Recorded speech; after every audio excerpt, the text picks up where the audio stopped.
Selamat Hari Film Nasional tahun 2004. Yayasan Pusat Perfilman, Gedung Pusat Perfilman yang merupakan satu-satunya situs sejarah perfilman nasional yang masih berada berdiri tegak sampai hari ini adalah Gedung Pusat Perfilman Haji Usman Ismail yang digagas oleh almarhum Gubernur Ali Sadikin tahun 1971. Hari ini adalah memperingati 53 tahun DPP PUI sejak 71 sampai hari ini.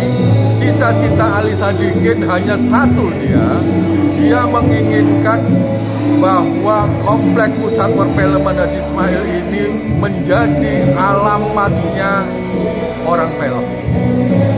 Beliau mengatakan bahwa film adalah merupakan ekspresi bangsa Indonesia melalui bermacam-macam budaya ini.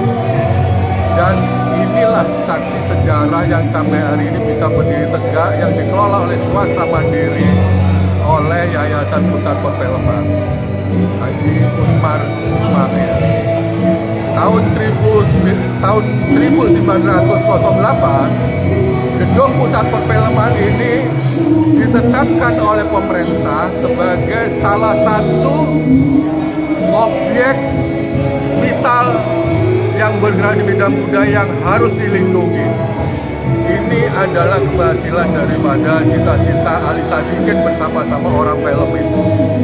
Dan Haji Usman Ismail mengatakan bahwa film yang merupakan ekspresi budaya bangsa Indonesia, khususnya seni peran, harus menjadi kurikulum di sekolah-sekolah di seluruh Indonesia, karena itu adalah merupakan jati diri bangsa Indonesia, lebih-lebih di dalam era digitalisasi saat ini, di era globalisasi saat ini yang tiada batas wilayah, bangsa maupun negara. Itulah amanat dari Haji Usman Ismail sebagai pahlawan nasional di bidang kebudayaan. Demikian. Terima kasih, Mas.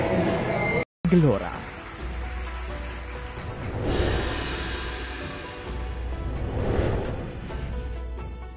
Tiga tahun bersama menumbuhkan benih cinta Sampek dan Engtan. Mendorong daerahnya itu berasal dari nilai-nilai film yang dibangun Indonesia di masa jayanya. Karena itu barangkali setelah generasi saya atau di bawah saya, ini mungkin akan sulit mendapatkan karakter-karakter atau nilai-nilai budaya yang diadopsi dari beberapa film nasional yang jaya. Karena itu ketika kemarin saya terpilih dengan suara terbanyak menjadi anggota DPD RI, padahal saya adalah anak seorang petani biasa yang tidak diperhitungkan di era politik di daerah saya, tetapi saya mampu membuktikan bahwa dengan mendorong nilai-nilai seni dan budaya di daerah saya, sehingga saya bisa terpilih dengan suara mutlak. Kalau di Jawa Barat ada Pak Komeng, Bung Komeng, dengan mendorong lawakannya, saya juga di daerah saya juga mendorong nilai-nilai itu, sehingga saya bisa terpilih dan disayangi masyarakat.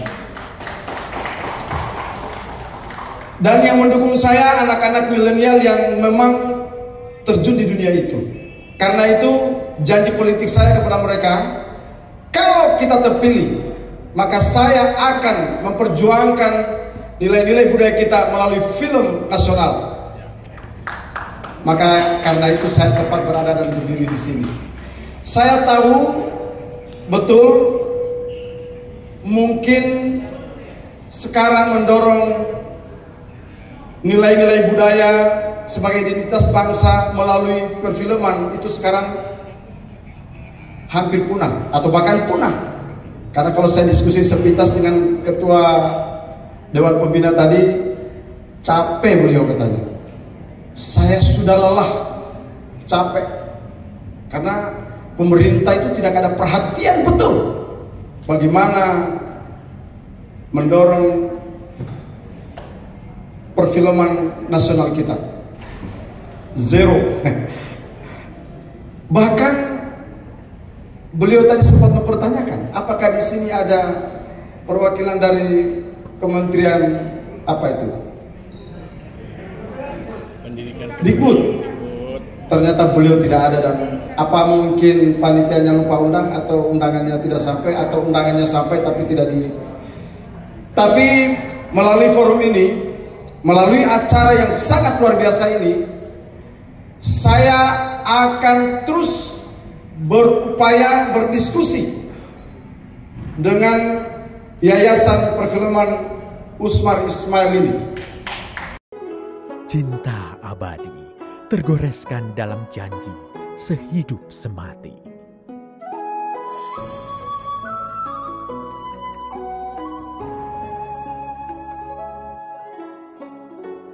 Ke masing-masing orang ya pasti beda-beda gitu kan.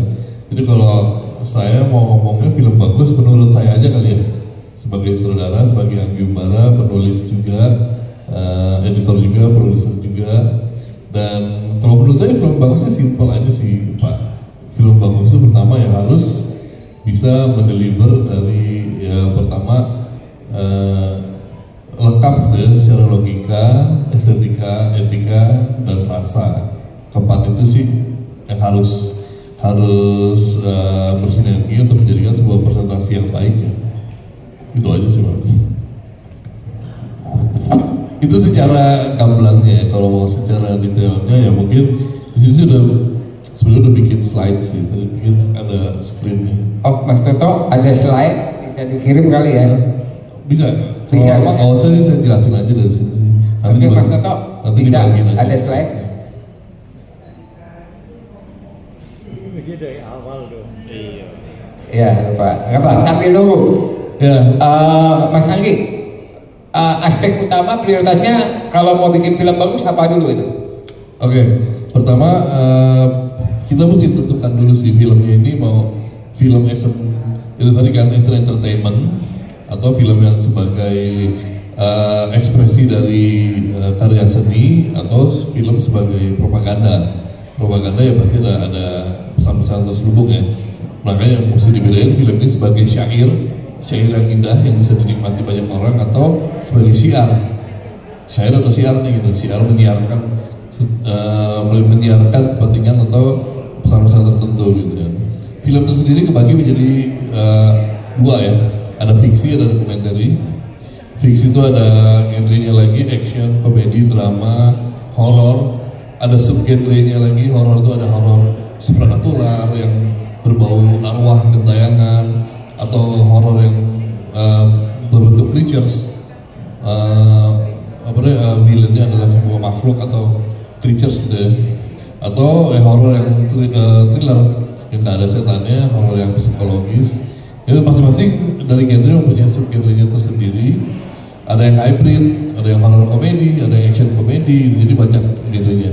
Nah ini mesti kita tentuin dulu nih, mau genre yang mana, mau fiksinya mau yang kayak apa, dan targetnya apa. Mau targetnya komersil, menghasilkan banyak uang, cuan, atau achievement, atau ekspresi dari kegalauan dan kegelisahan sendiri aja sih.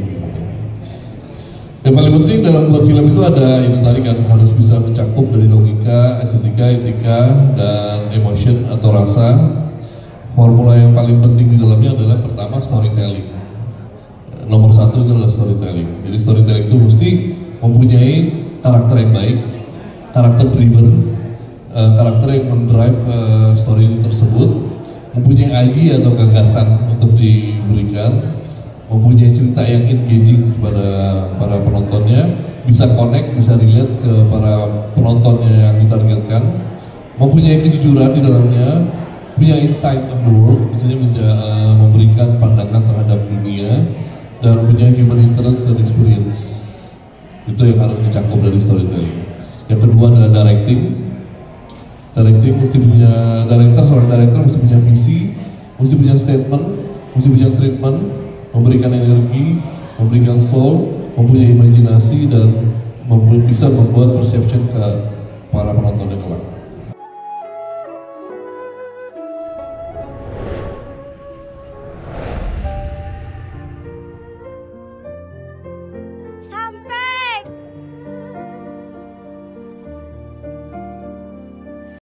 Castingnya mesti bisa baik, capable memainkan perannya, mempunyai star power kalau mau laku, dan mempunyai uniqueness, charm, dan honesty dalam memainkan karakternya. Ya. Yang ketiga, yang keempat, mempunyai cinematic power. Cinematic power ini menyangkut dari pre-production, production, dan post-production. Technicality-nya harus mempunyai artistik, inovatif yang mempunyai kekuatan untuk make believe kepada storytelling yang disampaikan. Itu aja sih, selebihnya marketing and promotion. Kamu baru datang. Kamu terlambat 20 hari. Bukannya waktu itu kamu bilang? Sampai aku ingin kau melamarku sejak hari ini kita bertemu. Bagus ataupun komersial buat kami di MD itu adalah collaborative effort. Jadi bentuk kolaborasi bersama, dan itu memang prosesnya panjang, proses panjang sekali, mulai dari mapping, kemudian development, sampai akhirnya di making a script, terus kemudian di produksi. Itu memang kenapa saya bilang collaborative effort, karena memang itu kami selaku produsen tidak bisa serta-merta menentukan apa yang menurut kami itu layak untuk diproduksi. Tapi kami coba juga melihat hal tersebut menjadi hal yang lebih luas lagi, kira-kira selera masyarakat itu seperti apa, terus kemudian apakah kalau di film itu ada namanya IP. Nah, IP itu masih sangat relevan untuk target audience kita untuk film Indonesia atau enggak gitu kan. Karena kadang-kadang dengan kita melihat bahwa IP ini bagus gitu kan, ketika diproses, masuk ke dalam tahap produksi, itu masih banyak loophole, kayak masih banyak celah yang kita perlu sama-sama, tidak hanya dari produser, tapi dari scriptwriter, dari sutradara, dari tim kreatif di belakang layar yang ada di misalnya di MD ataupun di perusahaan film yang lain.